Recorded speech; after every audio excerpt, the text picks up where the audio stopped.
সন্তান তোমার মায়ে 10 মাস 10 দিন তোমার পেটের মধ্যে লইয়া 9 মাস 20 দিন পেটের মধ্যে লইয়া তোমার এই জমিনের মধ্যে যেই দিন প্রসব দিতা পেটের বেদনা জ্বালা যন্ত্রণার কারণে গোটা দুনিয়ার মানুষের তোমার হসপিটাল লইয়া যাইবার লাগি তসনস করে, মানুষের তোমার ডক্টরের কাছে লইয়া যাইবার লাগি কত পেরেশানি করে। ডক্টরের কাছে যখন তোমার মারে লইয়া যাওয়া হলো, ও ডক্টরের লগে লগে হইয়া দিবার জিম্মাদার হল হয় জমিনের সন্তান বাঁচাও অথবা সন্তানের মারে জমিনের মধ্যে বাঁচাও। বাপে যখন ডিসিশন দিলাইল আমার সন্তানের কোনো প্রয়োজন নাই, ওপর আমার স্ত্রীরে জমিনে বাঁচাইতে চাই, হোক ঠিক কিনা।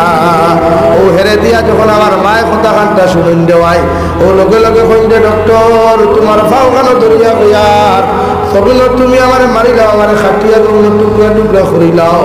ওপর আমার সন্তানকে জমিনের মধ্যে তুমি হত্যা করিও না। আমার সন্তান পেটো থাকিয়া যেভাবে সুন্দর সুস্থ